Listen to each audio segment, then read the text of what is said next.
हाँ जी, नमस्कार। एक मिनट। ब्रोकर भाई जानना चाह रहे हैं कि करंट मार्केट सिनेरियो में क्या स्ट्रैटेजी होनी चाहिए जो कि लॉन्ग टर्म में फ़ायदेमंद हो। तो भाइयों, सबसे पहली बात जो है वो ये है कि ये समय बहुत अच्छा है।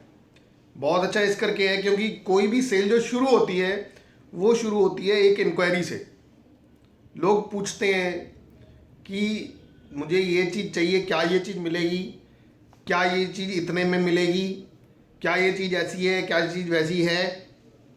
तो आज की डेट में हमें क्या हो रहा है कि हमें ज़्यादा से ज़्यादा क्वेरीज आ रही हैं। एक आदमी पूछ रहा है कि मुझे अपनी प्रॉपर्टी बेचनी है, क्या ये सही समय है बेचने का, क्या मुझे सही प्राइस मिल जाएगा। इसका मतलब हमारे पास सेलर है। दूसरा, एक आदमी पूछता है कि मुझे एक प्रॉपर्टी खरीदनी है, तो क्या मैं अभी खरीदूं या थोड़ा दिन रुक के, क्या प्राइस नीचे आएंगे तब मुझे खरीदना चाहिए। इसका मतलब उसे प्रॉपर्टी खरीदनी है, हमारे पास एक बायर है।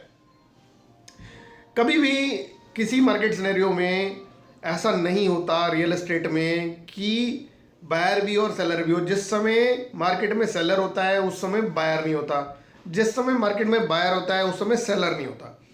तो हमारे लिए ये सिचुएशन बहुत अच्छी है जिसमें कि हमारे पास सेलर भी है और हमारे पास बायर भी है। ये क्वेरीज अगर इमीडिएटली कन्वर्ट नहीं होंगी तो 10 दिन बाद होंगी, 15 दिन बाद होंगी, 1 महीने बाद होंगी, 2 महीने बाद होंगी, लेकिन ये क्वेरीज डेफिनेटली कन्वर्ट होंगी क्योंकि जो आज के दिन में पूछ रहा है वो एक सीरियस बायर है या सीरियस सेलर है। दूसरी एक बात ये आती है कि बहुत सारे लोगों ने हमारे में से बहुत अच्छी अच्छी डीलिंग करी इस बीच में, क्योंकि कुछ लोग परेशान थे अपने पैसों को लेकर, और हमारे पास भी कुछ लोग आए और ऑब्वियसली बहुत सारे हमारे ब्रोकर भाई जो यहाँ पे उपस्थित हैं उनको भी बहुत सारे ऐसे क्लाइंट मिले होंगे, उन्होंने भी अच्छी डीलिंग करी होंगी इतने टाइम में। और फर्दर ऑन ये है कि जब ये घटा छट जाएगी, जब ये बादल निकल जाएंगे यहाँ से, तो बहुत सारे लोग ऐसे होंगे जिन पे के पास की सरप्लस पैसा होगा, और सरप्लस पैसा ना वो उसके कपड़े खरीद सकते हैं, ना उससे जूते खरीद सकते हैं, ना वो सोना खरीद सकते हैं, क्योंकि कुछ भी सामान रखने के लिए इतनी जगह नहीं मिलेगी। अगर आपको बहुत सारा पैसा अगर किसी चीज़ में इन्वेस्ट कर सकते हैं तो रियल एस्टेट के अलावा, प्रॉपर्टी के अलावा और कोई जगह है नहीं। फर्दर हम ये देखते हैं कि ये पैसा जब बैंकों में चला गया, गवर्नमेंट के पास चला गया, तो इस पैसे का क्या होगा।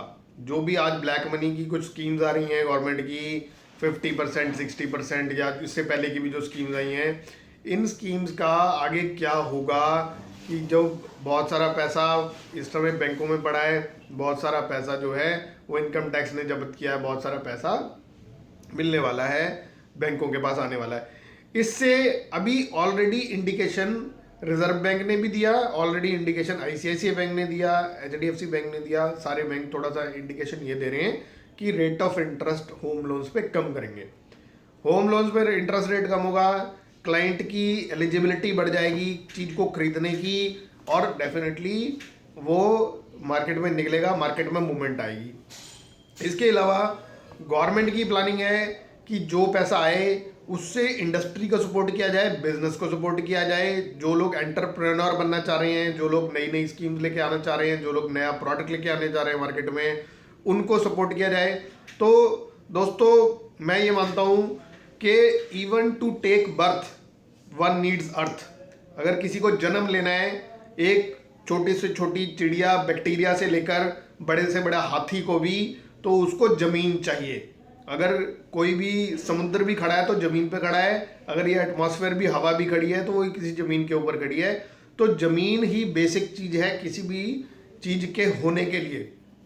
तो अगर कोई आज की डेट में इंडस्ट्री लगाना चाह रहा है, जो बिजनेस लगाना चाह रहा है, उसको चाहिए ज़मीन, और वो सिर्फ एक प्रॉपर्टी ब्रोकर ही एक आदमी है जो उनको दिलवा सकता है। तो ये करंट मार्केट सिनेरियो के बीच में मैं सिर्फ ये सजेस्ट करूँगा कि हमें अपने सेलर्स और बायर जितनी भी क्वेरीज आ रही हैं उनको अच्छे से फॉलो करना चाहिए, और फॉलो करने के बाद उनको हम सेल में कन्वर्ट कर सकते हैं। क्योंकि आज के समय में अगर एक एक्टिव बायर है, अगर वो आज के दिन में चीज़ देख लेगा तो हो सकता है कि प्रॉपर्टी के मार्केट में डिसाइड होते तक 15 दिन, 20 दिन, 1 महीना लगे, लेकिन एटलीस्ट वो 1 महीने में जिस समय वो डील करने के लिए बैठेगा तो उसने ऑलरेडी चीज़ें देखी होंगी। उस समय ऐसा नहीं होगा कि एक तरफ जो है वो शादी हो रही है और दूसरी तरफ जो है लड़की के कान छेदे जा रहे हैं। तो ऐसी सिचुएशन को अवॉइड करने के लिए बायर को भी ये चाहिए कि वो अगर उसको खरीदना है वो मार्केट में निकले, कल के दिन में मार्केट बढ़ेगी या घटेगी, एटलीस्ट उसके पास ऑप्शन होंगी। सेलर के पास भी एटलीस्ट उसकी 4 लोगों को ने प्रॉपर्टी देखी होगी, वो चाहे मार्केट गिरने लगेगी तो इमीडिएटली बेच ले, और अगर बढ़ने लगेगी तो उस टाइम पे होल्ड करके वो उसके लिए और एटलीस्ट उसके पास ऑप्शन है वो कर सकता है। तो मेरी छोटी सी जो भी ज्ञान है वो इतना ही है। तो मैं चाहूँगा कि अगर आप इससे लाभान्वित हो जाएं तो बहुत अच्छी बात है। इसके अलावा भी कोई आपकी क्वेरी हो तो मेरा नंबर स्क्रीन पे है, आप कभी भी कॉल कर सकते हैं। Thank you very much. मौज लो रोज लो, नहीं मिले तो खोज लो।